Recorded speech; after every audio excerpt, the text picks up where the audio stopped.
Hello दोस्तों, आइए math magic B के चैनल में आपका स्वागत है मेरे दोस्तों। जैसा कि हम आज बात करेंगे रेलवे ग्रुप डी के 19/9/2022 में जो पेपर हुआ था फर्स्ट शिफ्ट का, उसमें जितने भी मैथ का क्वेश्चन है मेरे दोस्तों, उसका सोल्यूशन और बेस्ट अप्रोच के साथ सोल्यूशन हम देंगे।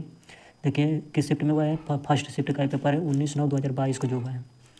जितने भी मेरे दोस्तों सभी शिफ्ट में पेपर हुआ है उसका मैथ का सोल्यूशन इस चैनल पर आप देख सकते हैं। देखिए सभी प्रश्नों को हम एक जगह कंपाइल कर आपको सोल्यूशन देने वाले हैं मेरे दोस्तों। 19/9/2022 में जो पेपर हुआ है आरआरबी ग्रुप डी का, उसका हम सोल्यूशन देंगे। देखिए ये सब प्रश्न हैं, जितने भी PYQ हैं 19/9/2022 में जितने भी मैथ का प्रश्न आया है मेरे दोस्तों, उन सब का सोल्यूशन आज आप देखने वाले हैं इस वीडियो के माध्यम से। देखिए ये सब प्रश्न हैं, ये सभी प्रश्न दिए गए हैं मेरे दोस्तों, ये सभी PYQ हैं। सभी देखिए आंसर कैसे लाया गया है। देखिए हम एक बारी बारी से एक एक प्रश्नों को सोल्यूशन कैसे करेंगे, कैसे अटेम्प्ट करेंगे परीक्षा में, उसका हम सोल्यूशन देने वाले हैं मेरे दोस्तों। देखिए पहला प्रश्न क्या बोल रहा है, मेरे दोस्तों पहला प्रश्न दिया है कि आरोही क्रम में दिए गए निम्न प्रेक्षणों की माध्यिका n-1 है। मतलब माध्यिका का मान क्या दिया है मेरे दोस्तों, n-1 दिया है। देखिए माध्यिका का मान क्या दिया है, n-1 दिया है, और बोल रहा है कि आरोही क्रम में माध्यिका निकालने समय आरोही क्रम में ऐसा जाते हैं, तो ये पहले से ही आरोही क्रम में दिया है। जैसे बोल रहा है कि आरोही क्रम में दिए गए निम्न प्रेक्षण, ये जो मेरे दोस्तों दिए गए हैं वो आरोही क्रम में, इसको सजाना नहीं है, आरोही क्रम में पहले से ही दिया गया है। और इसकी माध्यिका पहले से आपको n-1 दिया गया है। देखिए क्या दिया है, 4 दिया है और 8 दिया है, n-1 दिया है, 17 दिया है, n+5 दिया है, 30, 32 और 35, और बोल दिया पहले से कि ये पहले से क्या है, आरोही क्रम में है। तो आरोही क्रम में सजाना नहीं है, बोल दिया है पहले से कि ये क्या है, आरोही क्रम में है। देखिए माध्यिका निकालते समय क्या करते हैं कि जो भी मेरे दोस्तों बीच वाली संख्या होती है वही माध्यिका होती है। कब, जब मेरे दोस्तों बीच वाली संख्या बढ़ जाए। जैसे देखिए इसमें कितना पद है, पद देखिए 1 2 3 फिर 4 5 6 7 8 पद हैं। तो 8 में मेरे दोस्तों 4 इधर करेंगे, 1 2 3, और इधर से 3 ले लीजिए, 3 बीच में जो बच गया मेरे दोस्तों उसको जोड़कर हम आधा करते हैं। यदि एक पद ना मिले बीच वाला मेरे दोस्तों, जब पद नहीं मिलता है तो क्या करते हैं, दो पदों को जोड़कर आधा कर देते हैं। देखिए माध्यिका इसका क्या होगा, 17 प्लस में n प्लस में 5 बटा में क्या करेंगे, आधा करेंगे, तो ये क्या होगा, माध्यिका निकलेगा। जबकि माध्यिका का मान कितना दिया है, n-1 दिया है मेरे दोस्तों। तो हल कर दीजिए, 17 प्लस में n प्लस में 5 बराबर 2n-2। अब देखिए ये जो n है मेरे दोस्तों इस पर आएगा तो 75 का तो माइनस हो जाएगा, तो 2n में से n जाएगा तो n बच जाएगा मेरे दोस्तों। और ये क्या है, 17 5 22, और ये -2 इधर आ जाएगा तो 22 + 2 हो जाएगा, मतलब 24। तो n का मान कितना होगा मेरे दोस्तों, 24। देखिए आंसर है n बराबर क्या होगा, 24 होगा, या n का मान पूछ ही रहा है तो n का मान कितना होगा, 24 होगा। जब भी बीच वाली संख्या मेरे दोस्तों नहीं मिलती है, दिए गए पद अगर बीच वाली संख्या नहीं मिलती है तो बीच में दो जो होते हैं उन्हीं को, दो पदों का जोड़कर आधा कर लेते हैं, तो वही माध्यिका होती है मेरे दोस्तों। देखिए अगला प्रश्न आते हैं, क्या दिया है, यदि दिया है कि 3 मतलब 3.5 7.5 और 8.26 और x, ये क्या है, आपस में अनुपात है मेरे दोस्तों, और ये भी अनुपात में, और दोनों क्या है, समानुपात में है। तो ऐसे प्रश्नों को कैसे करते हैं, देखिए जैसे होता है कि a संबंधित b समानुपात दिया होता है और c संबंधित d, तो इसका रिलेशन होता है मेरे दोस्तों कि a बटा के b और बराबर c बटे d मेरे दोस्तों होता है। यहाँ पर d है तो क्या होता है, a बटे b बराबर c बटे d, यही रिलेशन होता है इन लोगों में। तो देखिए वही सेम डाटा दिया है तो ऐसे कर दीजिए। देखिए 3.5 बटा में कर दीजिए 7.5 और बराबर कर दीजिए 8.26 बटा में x। अब देखिए x बराबर क्या होगा, ये क्रॉस मल्टीपल होगा, बराबर की इधर दो भिन्न होता है तो क्रॉस मल्टीपल होता है, ये नीचे जाएगा ये ऊपर जाएगा, तो x ऊपर जाए तो x बराबर कितना हो जाएगा, 8.26 गुणे 7.5 और बटा में हो जाएगा कितना, 3.5। तो देखिए क्या होगा, इसको काट दीजिए मेरे दोस्तों 5 से, 5 से काटे 5 7 35, और क्या हो जाएगा 15 5 75। यहाँ पर पॉइंट था, नीचे भी पॉइंट था, तो ये दोनों आपस में कट जाएंगे मेरे दोस्तों। तो देखिए 8.26 बचा है तो x का मान कितना हो जाएगा, फिर 7 का भागा दे दीजिए, इसमें कितना होगा, 7 एकम 7, 7 एकम 7, फिर 7 एकम 7, 7 8 56, मतलब 11 दशमलव मेरे दोस्तों कितना हो गया 8, और गुणा में 15 कितना का, 15 8 120, जीरो हाथ में आया 12, 15 एकम 15 12 कितना हो जाएगा 27, 7 हाथ में आया 2, और 15 एकम 15 2 17 मेरे दोस्तों। आप पॉइंट लगा दीजिए 2 अंक पर, 2 अंक पर पॉइंट लगा दीजिए, क्योंकि यहाँ पर 2 अंक पर था तो यहाँ पर 1.18 आएगा, तो यहाँ पर कितना हो जाएगा 17.7, जो कि ऑप्शन नंबर 3 में दिया है मेरे दोस्तों। क्योंकि यहाँ पर देखिए 8.2 था ना, तो 2 अंक पर दशमलव था, तो यहाँ पर 2 अंक पर दशमलव लगाएंगे तो 17.7 आ जाएगा। चलिए अगला प्रश्न देखते हैं मेरे दोस्तों। फिर अगला प्रश्न क्या दिया है, बोल रहा है कि 11 माइनस, सबसे पहले छोटा कोष्टक तोड़िए यहाँ से, तो यहाँ से 2 3 6 कितना हो जाएगा 7। तो देखिए 11 माइनस 7 माइनस 56 भागे कोष्टक तोड़ने से कितना आया है 2 3 6 1 7। अब देखिए 11 माइनस 7 माइनस भगा दीजिए 7 8 56। अब 7 में से 8 जाएगा मेरे दोस्तों तो -1 बचेगा। अब जो 11 है ये माइनस गुणा करेगा इसमें तो क्या होगा +1 हो जाएगा। तो कितना हो जाएगा 11 1 12 हो जाएगा मेरे दोस्तों। देखिए ऑप्शन नंबर क्या है 3 में 12 दिया है। तो जो मेरे दोस्तों कोष्टक के पहले माइनस होता है तो अंदर का चिन्ह बदल जाता है, तो इसलिए यहाँ पर क्या हो गया प्लस हो गया, इसलिए 11 1 12 हो गया मेरे दोस्तों। चलिए अगला प्रश्न देखते हैं। और देखिए ऐसा ऐसा प्रश्न आ रहा है ग्रुप डी में। देखिए चक्रवृद्धि ब्याज का प्रश्न है, बोल रहा है कि यदि ब्याज वार्षिक रूप से चक्रवृद्धि होता है तो कितना कायदा इसे का 30,000 पर 7% की वार्षिक ब्याज दर से 2 वर्ष का चक्रवृद्धि ब्याज याद करना है। देखिए 2 वर्ष का 7% रेट दिया है मेरे दोस्तों, तो 7% रेट के हिसाब से 2 वर्ष का चक्रवृद्धि ब्याज कितना होगा, सक्सेसिव लगा दीजिए 7 + 7 प्लस में 7 × 7/100, यही सक्सेसिव निकालने का फार्मूला है। कितना होगा 14 प्लस में 0.49 हो जाएगा, तो कितना होगा 14.49। ये 2 साल का क्या होगा ब्याज इतना परसेंट होगा। तो 3,000 का इतना परसेंट निकाल दीजिए, 30,000 का मेरे दोस्तों कितना निकालेंगे 4.49% निकालेंगे तो ये ब्याज। देखिए पॉइंट के बाद 2 जीरो है और 2 जीरो ये 4 जीरो, 4 जीरो से 4 जीरो कट जाएगा। 3 का गुणा कर दीजिए मेरे दोस्तों, जब 3 का गुणा करेंगे तो 3 9 27, 7 3 चौके 12 2 14, 1 3 चौके 12 13, 3 कम 3 4 43, 3 9 27 यहाँ पर था, 43 और 47 आ जाएगा आंसर मेरे दोस्तों, जो कि 3 में। अब यहाँ से टोटल ब्याज निकाल दिए सक्सेसिव लगाकर, फिर इतना परसेंट ब्याज हुआ तो 30,000 को उतना परसेंट निकाल दीजिए, ब्याज आ जाएगा मेरे दोस्तों। देखिए अगला प्रश्न क्या दिया है, बोल रहा है कि समांतर चतुर्भुज के 2 आसन कोण इस प्रकार है कि पहला कोण दूसरे कोण का 2/3 है। देखिए मेरे दोस्तों क्या होता है, समांतर चतुर्भुज होता है जिनकी 2 आमने सामने की भुजा क्या होती है आपस में समान होती हैं, तो इनके बीच में जो एंगल बनता है मेरे दोस्तों, यदि यहाँ थीटा बनेगा तो दूसरा यहाँ पर क्या बनेगा 180 अंश माइनस थीटा बनता है। अगर यहाँ पर थीटा बनेगा तो यहाँ पर क्या बनेगा 180 अंश माइनस थीटा, मतलब कि 2 जो समांतर चतुर्भुज के 2 आसन कोणों का योग होता है मेरे दोस्तों। देखिए थीटा और प्लस 180 अंश माइनस थीटा जोड़ेंगे तो कितना आ जाएगा 180, यानी कि कोई भी 2 कोण आपस में जोड़ेंगे मेरे दोस्तों तो कितना होगा वो योग 180 डिग्री होता है। तो देखिए बोल रहा है कि पहला कोण और दूसरा, देखिए पहला कोण दूसरे कोण का 2/3 है, पहला कोण जो है दूसरे कोण का 2/3 है, दूसरा को थीटा मानिए तो ये कितना हो जाएगा 2/3 थीटा। 3 लोगों में रेशियो कितना होगा 2 थीटा और 3 थीटा का रेशियो हो जाएगा मेरे दोस्तों। तो टोटल जो है मेरे दोस्तों दोनों का योग कितना दिया है 180, तो 3 2 5 थीटा का मान कितना दिया है 180, तो थीटा का मान कितना हो जाएगा 36। तो बोल रहे हैं कि छोटा कोण का मतलब 2 थीटा का मान, तो 2 × 36 कितना हो जाएगा मेरे दोस्तों 72 डिग्री। देखिए ऑप्शन नंबर ए में 72 डिग्री दिया है। देखिए समांतर चतुर्भुज के 2 आसन कोणों का योग करेंगे मेरे दोस्तों, किसी भी 2 आसन कोणों का योग करेंगे तो योग 180 डिग्री के बराबर ही होता है, इसीलिए दोनों एंगल का योग हमने 180 करके थीटा का मान निकाल दिया। देखिए अगला प्रश्न क्या दिया है मेरे दोस्तों कि 0.8 और 7 बार 7 है, मतलब 7 पर बार है, तो ऐसे प्रश्नों को देखिए कैसे हल करते हैं। ऐसा प्रश्न बार बार एग्जाम में आता रहता है मेरे दोस्तों, ये भी ग्रुप डी में आया है। तो देखिए क्या करेंगे, सबसे पहले 87 लिखते हैं, फिर जिस पर बार नहीं है उस संख्या को घटा देते हैं मेरे दोस्तों, और जितनी संख्या पर बार है उतनी 9 लिखेंगे, और जितनी संख्या पर बार नहीं है पॉइंट के बाद उतना 0 लिख देंगे।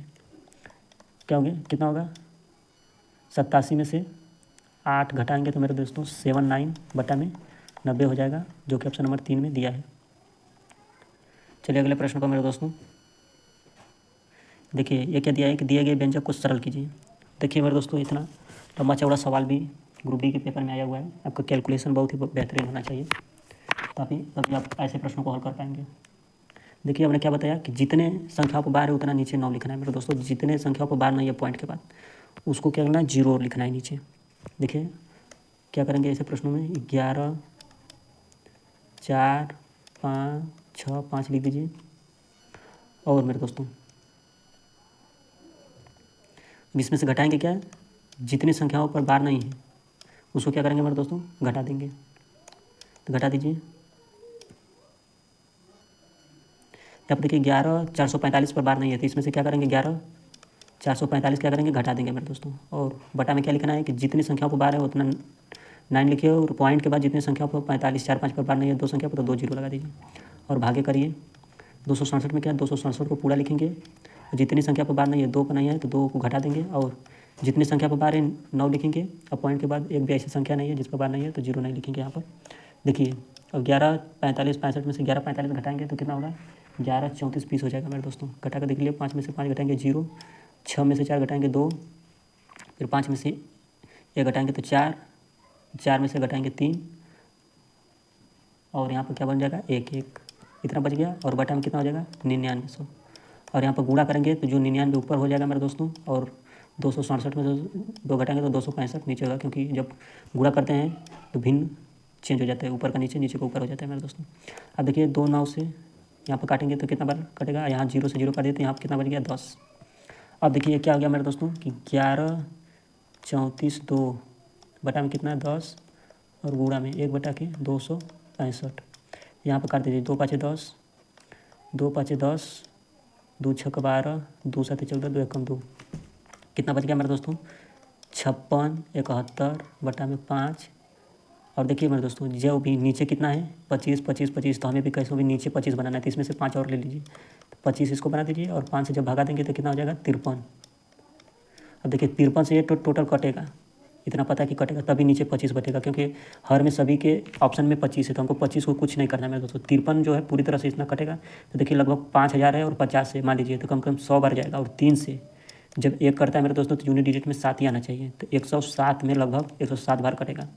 गुणा करके देख लिए 53 से जब 56 71 काटेंगे तो 107 बार कटेगा, तो मतलब कितना हो जाएगा 107 बटा में कितना हो जाएगा 25। जब 107 में 25, 25 चौका 100 और 7 बटे 25। देखिए ऐसे हल करते हैं मेरे दोस्तों, 4 से 7 बटे 25, जो कि ऑप्शन नंबर 3 में दिया है मेरे दोस्तों। देखिए अगला प्रश्न क्या दिया है, अगला प्रश्न दिया है मेरे दोस्तों, ये प्रश्न हो चुका है। बोल रहा है मेरे दोस्त कि यदि 2 वर्गों का क्षेत्रफल का अनुपात क्या दिया है 2 3, और उनके क्रम में इन दोनों वर्गों के परिमापों का अनुपात। देखिए मेरे दोस्तों जब भी जो वर्ग होता है उसका क्षेत्रफल क्या होता है भुजा स्क्वायर, और जब भी क्षेत्रफल से हमें भुजा निकालना होता है तो वर्गमूल कर देते हैं मेरे दोस्तों। तो देखिए क्या दिया है क्षेत्रफल दिया है, क्षेत्रफल से हम जब भुजा निकालेंगे तो अंडर रूट में 2 और अंडर रूट में 3, यानी ये क्या हो गया भुजा का अनुपात हो गया। और देखिए मेरे दोस्तों जब भी परिमाप का अनुपात निकालना है तो जो भुजा का अनुपात होता है मेरे दोस्तों वही परिमाप का अनुपात होता है, आपको पता होना चाहिए, इसीलिए अंडर रूट 2 अंडर रूट 3 का अनुपात यही 3 में है। अब कैसे होता है देखिए, जैसे भुजा क्या होता है, अगर मान लीजिए कोई A1 वर्ग है और कोई A2 वर्ग है, 2 वर्ग है मेरे दोस्तों जिसकी भुजा A1 A2 है, तो इसका परिमाप क्या होगा 4A1 होगा, इसका परिमाप क्या होगा 4A2 होगा। जब रेशियो निकालेंगे मेरे दोस्तों तो 4 से 4 क्या होता है कट जाता है, तो A1 और A2 मतलब जो भुजा का अनुपात है वही परिमाप का अनुपात है। तो भुजा का अनुपात 2 अंडर रूट 2 अंडर रूट 3 है, तो परिमाप का भी अनुपात यही हो जाएगा। चलिए दोस्तों अगला प्रश्न देख लेते हैं कि अगला प्रश्न में क्या आया था ग्रुप डी में। देखिए ट्रिग्नोमेट्री से प्रश्न आया है, तो ट्रिग्नोमेट्री से प्रश्न आया तो इसको कैसे करेंगे मेरे दोस्तों, फार्मूला आपको याद होना चाहिए कि साइन 90 डिग्री माइनस थीटा बराबर क्या होता है कॉस थीटा होता है, और कॉस 90 डिग्री माइनस थीटा बराबर होता है साइन थीटा, और कॉट का क्या हो जाता है मेरे दोस्तों 10 होता है 10 थीटा, क्योंकि 90 डिग्री जो देखिए 90 डिग्री प्रथम चतुर्थांश में जो होता है सभी प्लस होते हैं मेरे दोस्तों, तो 90 डिग्री माइनस थीटा प्रथम चतुर्थांश में होता है, तो सभी को क्या होंगे प्लस होंगे, कोई निगेटिव नहीं होगा। अब देखिए नीचे क्या दिया है कि कॉस स्क्वायर -1, देखिए मेरे दोस्तों क्या दिया है कि फार्मूला क्या होता है 1 माइनस कॉस स्क्वायर थीटा बराबर क्या होता है 1 होता है, और साइन थीटा होता है, ठीक। लेकिन यहाँ पर क्या दिया है कि कॉस स्क्वायर माइनस थीटा दिया है, तो यहाँ से माइनस जब कॉमन लेंगे मेरे दोस्तों तो ये हो जाएगा 1 माइनस कॉस स्क्वायर थीटा बराबर साइन थीटा, क्या हो गया 1 माइनस कॉस स्क्वायर थीटा। तो यहाँ पर जो होता है कॉस स्क्वायर थीटा -1 को क्या लिख सकते हैं हम माइनस साइन थीटा लिखेंगे, साइन थीटा नहीं लिखेंगे, माइनस साइन स्क्वायर थीटा लिखेंगे मेरे दोस्तों, क्योंकि साइन स्क्वायर थीटा का मान जो होता है मेरे दोस्तों साइन स्क्वायर थीटा का मान होता है 1 माइनस कॉस स्क्वायर थीटा, लेकिन यहाँ पर कॉस स्क्वायर थीटा -1 है, तो 1 जब यहाँ से कॉमन लेंगे मेरे दोस्तों तो माइनस साइन स्क्वायर थीटा का यही मान हो जाएगा। तो देखिए अब 10 थीटा दिया है, अब देखिए क्या दिया है कि कॉस थीटा, ये जो साइन स्क्वायर थीटा है मेरे दोस्तों इसको साइन कॉस के साथ में मिलकर क्या बना देगा कॉट थीटा बना देगा, कॉट थीटा बना देगा, और ये 10 थीटा ऊपर है तो देखिए आपस में कट जाएंगे, ऊपर क्या बचा है साइन थीटा बचा है, और नीचे में क्या बचा है एक यहाँ से साइन थीटा भी बचा है मेरे दोस्तों, तो एक साइन थीटा जो काट कर क्या बनाएगा 1, और नीचे माइनस है तो कितना हो जाएगा -1 हो जाएगा। बहुत सारे लड़के 1 मार के आए होंगे मेरे दोस्तों, जो कि गलत है, यहाँ पर ऑप्शन देखिए 3 सही है -1। और आपको चिन्ह का ध्यान देना है, यहाँ पर फार्मूला जो होता है साइन स्क्वायर थीटा बराबर 1 माइनस कास स्क्वायर थीटा है, लेकिन यहाँ पर कास स्क्वायर थीटा -1 है, -1 कॉमन लेंगे मेरे दोस्तों तो माइनस साइन स्क्वायर थीटा का मान ये दिया है वही रखेंगे। चलिए अगले प्रश्न पाते हैं कि अगला सोल्यूशन कैसे करेंगे। देखिए 2 समरूप त्रिभुज की संगत भुजाओं की लंबाई इतना है, तो त्रिभुज के क्षेत्रफलों का अनुपात जो उनकी लंबाई का अनुपात होता है मेरे दोस्तों उनके वर्ग कर देंगे तो क्षेत्रफल का अनुपात होगा, तो 5 का स्क्वायर कितना होगा 25, 6 का स्क्वायर कितना होगा 36, यानी 25 36 जो है मेरे दोस्तों उनके त्रिभुज के क्षेत्रफलों का अनुपात हो जाएगा। यदि 2 समरूप त्रिभुज की संगत भुजाओं का जो अनुपात होता है उनका वर्ग जो होता है वो क्षेत्रफल का अनुपात हो जाता है। देखिए अगला प्रश्न में क्या दिया है, फार्मूला है मेरे दोस्तों, फार्मूला को थोड़ा इधर उधर घुमा कर दे दिया है। देखिए फार्मूला को याद रहेगा तो कर देंगे। देखिए क्या होता है, फार्मूला जो होता है बहुलक। बहुलक बराबर क्या होता है, 3 माध्यिका -2 माध्य होता है मेरे दोस्तों। 3 माध्यिका -2 माध्य होता है। तो देखिए यहाँ पर किसको हल करने पर, देखिए बहुलक है, यहाँ पर माध्यिका है, यहाँ पर गुणा करेंगे इसमें जो गुणा करेंगे तो क्या हो जाएगा, ये 2 माध्यिका हो जाएगा और -2 माध्य हो जाएगा मेरे दोस्तों। 2 माध्य हो जाएगा तो 1 माध्यिका यहाँ है 75 कर देंगे तो प्लस माध्यिका हो जाएगा, मतलब 2 1 3 माध्यिका और -2 माध्य हो जाएगा बहुलक बराबर, मतलब कि ऑप्शन नंबर यही सही है मेरे दोस्तों। फार्मूला को थोड़ा इधर उधर कर दिया था, जब इसको हल करेंगे तो यही आ जाएगा, बहुलक बराबर 3 माध्यिका -2 माध्य आ जाएगा। देखिए अगला प्रश्न क्या दिया है मेरे दोस्तों, बोल रहा है कि 7 टॉय कार और 5 टॉय बाइक कुल मिलाकर कीमत 600 है, और 5 टॉय कार और 3 टॉय बाइक की कुल मिलाकर कीमत 400 है, तो प्रत्येक कार की कीमत क्या है। देखिए मेरे दोस्तों जो बोला है प्रश्न, बोला कि 7 कार को हम के से डिनोट करेंगे। देखिए क्या दिया है कि 7 कार मान लीजिए मेरे दोस्तों, 7 कार और प्लस में 5 बाइक की कीमत कितना दिया है, 600 दिया है। अब बोल रहा है कि 5 कार और प्लस में 3 बाइक का मान कितना दिया है, 400 दिया है। तो हमें क्या मान निकालना है मेरे दोस्तों, प्रत्येक कार यानी कि कार की कीमत। तो कार की कीमत निकालना है मेरे दोस्तों, तो यहाँ पर बाइक को सेम करिए, क्योंकि सेम करेंगे तभी इक्वेशन हल हो पाएगा। यहाँ इक्वेशन 1 मान लीजिए, यहाँ इक्वेशन 2 मान लीजिए। तो 3 बाइक यहाँ दिया है मेरे दोस्तों, तो और 5 बाइक यहाँ दिया है, तो 5 का यहाँ गुणा करिए, 5 का इसमें भी गुणा करिए और 5 का इसमें भी गुणा करिए, और 3 का मेरे दोस्तों यहाँ गुणा करिए, 3 का यहाँ गुणा करिए, 3 का यहाँ करिए। तो जब गुणा करेंगे मेरे दोस्तों तो क्या हो जाएगा, 7 की 21 के प्लस में 3 5 15 20 बराबर 3 6 1800। यहाँ पर 5 का करेंगे तो 25 के प्लस में 5 3 15 20 बराबर 5 6 के 20, मतलब 2000 मेरे दोस्तों हो जाएगा। अब यहाँ पर हल कर दीजिए। अब जब घटाएंगे मेरे दोस्तों क्या होगा, ये कट जाएगा, 15 20 से 15 भी कट जाएगा। यहाँ पर 2000 में से 1800 घटाएंगे तो कितना बचेगा, 200, और 25 के में से 21 के घटाएंगे तो हो जाएगा 4 के, यानी एक कार की कीमत कितना होगी मेरे दोस्तों, 50। ऐसे हल करेंगे, जो कि ऑप्शन ए में दिया है 50 रुपये एक कार की कीमत होगी मेरे दोस्तों। अगर बाइक का पूछता मेरे दोस्तों तो के का मान किसी भी समीकरण में रख देते हैं तो बी बाइक का मान निकल जाता है। देखिए अगला प्रश्न में क्या दिया है, और बहुत ही इंपॉर्टेंट सवाल है मेरे दोस्तों। इस सवाल को बहुत ही कैलकुलेटिव तरीके से सभी चैनलों पर बताया गया, हम आपको बहुत ही आसान तरीका से बताएंगे, जो कि कैलकुलेटिव बहुत ही कम होगा मेरे दोस्तों। देखिए बोल रहा है प्रश्न की, देखिए इस प्रश्न को समझना बहुत ज़रूरी हो जाता है मेरे दोस्तों। देखिए बोल रहा है कि दिल्ली और अमृतसर के बीच की दूरी, यहाँ पर दिल्ली को डी मानिए और अमृतसर को क्या मानिए, ए मानिए। दिल्ली से एक ट्रेन 4 PM पर चलती है मेरे दोस्तों, कितना पर चलती है, 4 PM पर चलती है, और 60 किलोमीटर प्रति घंटा की स्पीड से चलती है मेरे दोस्तों। और क्या बोल रहा है कि अमृतसर से एक ट्रेन चलती है, यानी कि दिल्ली की ट्रेन कहाँ जाती है, यहाँ से इधर जाती है मेरे दोस्तों, और अमृतसर वाली इधर से इधर जाती है। बोल रहा है कि अमृतसर से एक अन्य ट्रेन 3:20 पर, कितना मेरे दोस्तों, 3:20 पर 80 किलोमीटर प्रति घंटे की चाल से दिल्ली के लिए रवाना होती है। तो दिल्ली से कितनी दूरी पर दोनों ट्रेन मिलेंगी, पूछा है कहाँ से, दिल्ली से मेरे दोस्तों, दिल्ली से कितनी दूरी पर ये दोनों ट्रेन मिलेंगे मेरे दोस्तों। तो ऐसे प्रश्नों में क्या होता है मेरे दोस्तों कि टाइम को सेम बनाए जाते हैं। यहाँ 4 PM है तो या तो यहाँ पर 4 PM बनाइए, या तो यहाँ पर 3:20 बनाइए, 3:20 बनाइए यहाँ पर। देखिए यहाँ पर जब मेरे दोस्तों 3:20 यहाँ पर 4 बनाएंगे तो यहाँ पर कैलकुलेशन बढ़ जाएगा, इसलिए हम कह रहे हैं मेरे दोस्तों कि यहाँ से मेरे दोस्तों इसको 40 मिनट पीछे कर दीजिए। जब इसको 40 मिनट पीछे करेंगे मेरे दोस्तों तो ये भी 3:20 हो जाएगा, क्योंकि ये 40 मिनट पीछे चला है, तो इसको भी 3:20 बनाने के लिए इसमें से 40 मिनट पीछे कर दीजिए। अब देखिए 60 किलोमीटर प्रति घंटा की स्पीड से मेरे दोस्तों वो 40 मिनट घंटा बदल दीजिए, तो यानी कि 40 किलोमीटर दूरी चल गया होगा, यानी कि यह जो 40 किलोमीटर दूरी है ये चल कर यहाँ पर आ गया होगा। तो पीछे हम किए, मतलब 40 किलोमीटर और बढ़ गया इन दोनों के बीच की दूरी। अब ये भी 3:20 पर चल रहा है और ये भी 3:20 पर चल रहा है मेरे दोस्तों, तो अब इनके बीच की दूरी कितना हो जाएगी, देखिए यहाँ से यहाँ तक कितना था, 450 था दिल्ली से अमृतसर के बीच। अब कितना हो गया, 450 में 40 जोड़ देंगे तो 490 किलोमीटर हो गया मेरे दोस्तों। अब इस दूरी को रिलेटिव स्पीड कितना होगा, तो 60, क्योंकि एक दूसरे के विपरीत आ रहे हैं तो स्पीड क्या होगा, जुड़ जाएगा, तो 8 से 14 140 से जाएंगे मेरे दोस्तों, तो कितना हो जाएगा, 0 से 0 काटिए, 7 7 49, 7 दूनी के 14, यानी कि इतना घंटा में वो लोग मिलेंगे मेरे दोस्तों, 7/2 घंटा में मिल जाएंगे।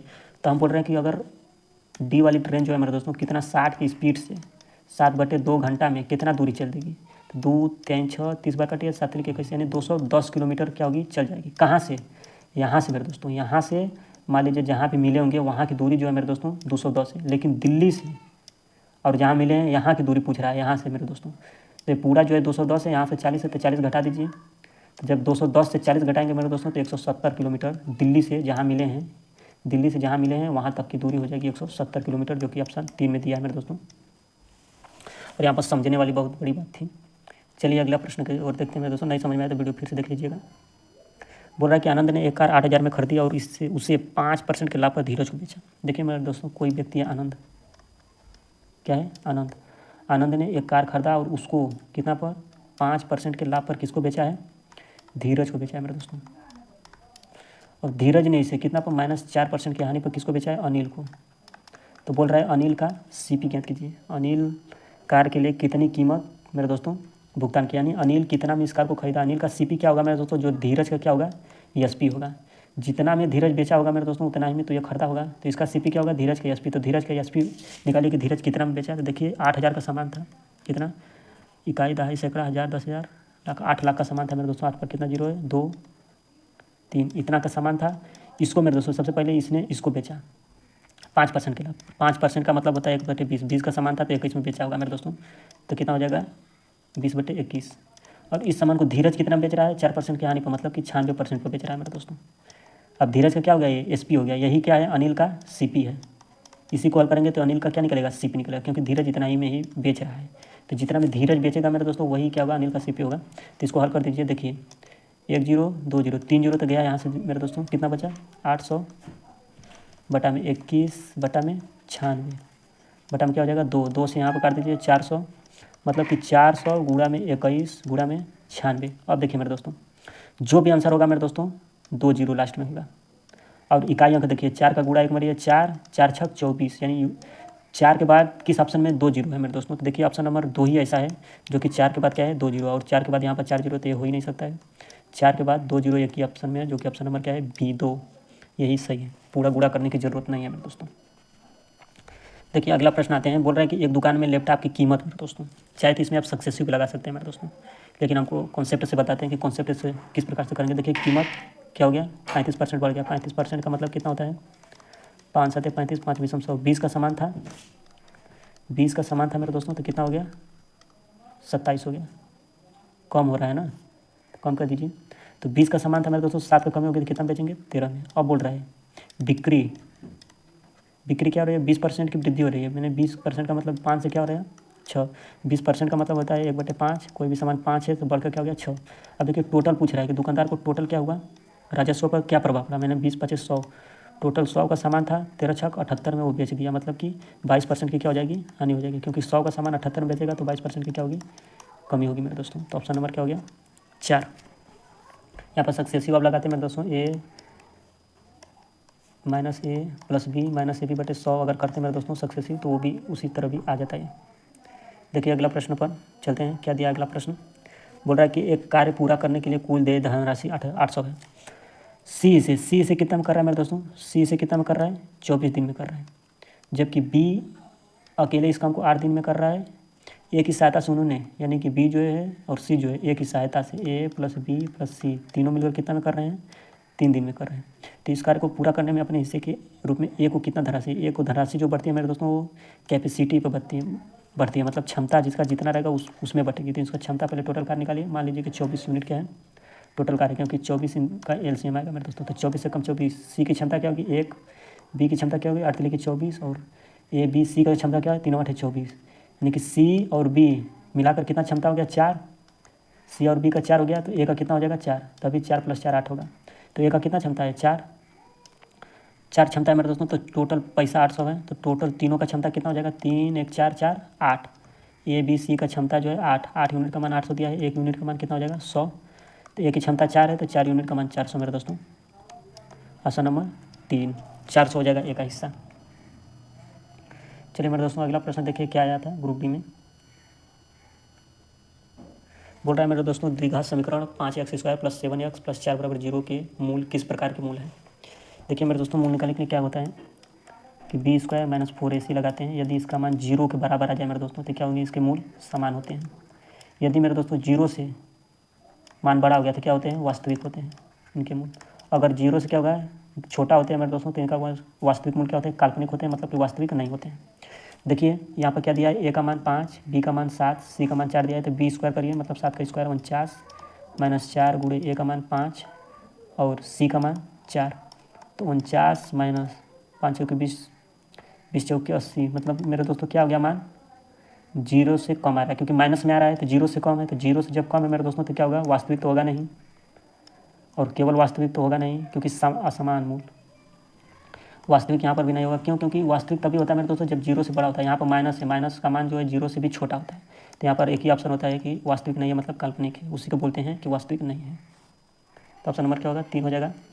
अब देखिए अगला प्रश्न वही द्विघात समीकरण से है, बोल रहा है कि इसका मानक निरूपण क्या होगा। तो देखिए एक्स माइनस 4 को एक्स प्लस 1 के साथ गुणा कर दीजिए, तो एक्स का एक्स से करेंगे मेरे दोस्तों तो एक्स स्क्वायर हो जाएगा, और प्लस में एक्स का गुणा क्या करेंगे, एक में करेंगे तो एक्स, फिर माइनस 4x हो जाएगा, 4 का गुणा एक्स में करेंगे तो फिर माइनस क्या होगा 4 हो जाएगा, माइनस 4 का गुणा एक में होगा तो माइनस 4 होगा, बराबर क्या होगा दिया है 2, हल कर दीजिए एक्स स्क्वायर, और यहाँ पर क्या होगा एक्स जाएगा माइनस 4x तो कितना हो जाएगा माइनस 3x, और यहाँ पर माइनस 4 है, यहाँ पर प्लस 2 इधर आएगा तो माइनस 2 हो जाएगा, दोनों मिल जाएंगे तो कितना होगा माइनस 6 बराबर 0। देखिए आप ये कहाँ दिया है, किस ऑप्शन में, एक्स स्क्वायर माइनस 3 माइनस 6 किस में है, ऑप्शन नंबर ए में है मेरे दोस्तों। तो यहाँ दोनों का गुणा करना था और हल करना था मेरे दोस्तों। देखिए अगला प्रश्न क्या दिया है, बोला कि निम्न में वह बड़ी से बड़ी संख्या कौन सी है जिसे 50, 58, 69 को भाग देने पर शेषफल 1, 2, मतलब ऐसी संख्या जो 50 और 58 और 69 को भाग दे मेरे दोस्तों, शेषफल 1, 2, 6। देखिए मान लीजिए कोई संख्या क्या है 50 में भाग दिया जा रहा है तो शेषफल 1 बच रहा है, मतलब 1 अगर घटा दे रहे हैं 49, यानी वो संख्या 49 का क्या है मल्टीपल है, मतलब 49 को काटने वाली संख्या है। तो देखिए 6 49 को कभी नहीं काट पाएगा, 0 भी नहीं काटेगा, 8 भी नहीं काटेगा, ऑप्शन नंबर क्या है 7 ही 49 को काट सकती है। और उसी तरह मेरे दोस्तों 58 में से अगर 2 घटाएंगे तो 56, 56 को भी 20 क्या 7 ही काट सकती है। ऐसे ही ऑप्शन नंबर क्या हो गया, यही हो गया 7, इसका आंसर हो जाएगा मेरे दोस्तों। देखिए बोला है कि 2 वर्गों के क्षेत्रफलों का अनुपात, ये पिछला प्रश्न है मेरे दोस्तों, रिपीट हो गया, इसको छोड़ दीजिए। देखिए क्या बोल रहा है, ये भी पिछला ही प्रश्न लगता है, हो गया है मेरे दोस्तों। अब देखिए ये प्रश्न दिया है, क्या दिया है, और बहुत ही अच्छा प्रश्न है मेरे दोस्तों। बोल रहा है कि 64 x की पावर 6 माइनस वाई की पावर 6 का गुणनखंड ज्ञात कीजिए। तो देखिए मेरे दोस्तों इसको फार्मूला में कन्वर्ट करिए। देखिए इसको अगले पैराग्राफ बता देते हैं। देखिए क्या दिया प्रश्न कि 64 x की पावर 6 माइनस वाई की पावर 6, इसको लिखिए मेरे दोस्तों, स्क्वायर में पहले बनाइए, इसको लिखिए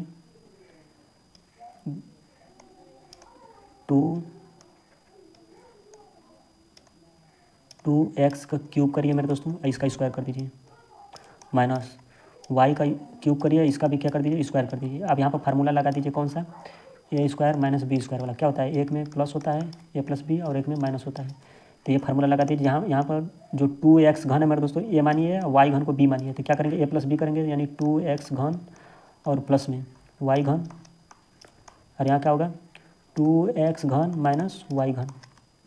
अब देखिए यहाँ पर क्या होगा ए घन प्लस बी घन और ए घन ए क्यूब माइनस बी क्यूब का फार्मूला लगाइए। तो इसका फार्मूला क्या होता है, ए प्लस बी होता है, मतलब कि 2x प्लस वाई हो जाएगा मेरे दोस्तों, और होता है ए स्क्वायर का मतलब 4x स्क्वायर और प्लस में बी स्क्वायर मतलब कि वाई स्क्वायर प्लस में ए बी का मतलब 2x वाई, ये वाला हो गया। अब यहाँ पर करिए इसका ए घन माइनस बी घन का क्या होता है फार्मूला, ए माइनस बी का मतलब 2x माइनस वाई, और ए स्क्वायर का मतलब 4x square plus B square मतलब वाई स्क्वायर। यहाँ पर क्या होगा, यहाँ पर फार्मूला में माइनस होता है मेरे दोस्तों, माइनस 2x वाई, यहाँ पर क्या होगा माइनस दिया तो प्लस हो जाएगा 2x वाई। अब देखिए ये वाला जो सोल्यूशन है मेरे दोस्तों किस ऑप्शन में दिया है, देखिए किस ऑप्शन में दिया था, तो ऑप्शन नंबर देखिए 2x minus Y, 2x plus Y, 4x square plus 2x plus Y, और एक में अंतर वाला है एक 4x square minus 2x Y plus में वाई स्क्वायर, मतलब कि ऑप्शन नंबर क्या है 4।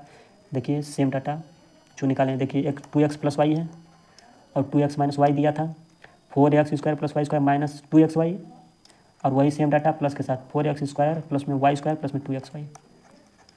तो ऑप्शन नंबर क्या होगा, ऑप्शन नंबर 4 हो जाएगा मेरे दोस्तों। इसको आप ऑप्शन से भी कर सकते थे मेरे दोस्तों, हमने पूरा सोल्यूशन के साथ बता दिया, क्योंकि आंसर तो पहले से दिया ही था, इसलिए सोल्यूशन देना जरूरी था। तो ऐसे सभी शिफ्टों का मेरे दोस्तों प्रश्नों को हल करने के लिए आज 19/9/2022 का सभी प्रश्न हल हुआ है मेरे दोस्तों। तो ऐसे सभी शिफ्टों का प्रश्नों को हल करने के लिए मेरे दोस्तों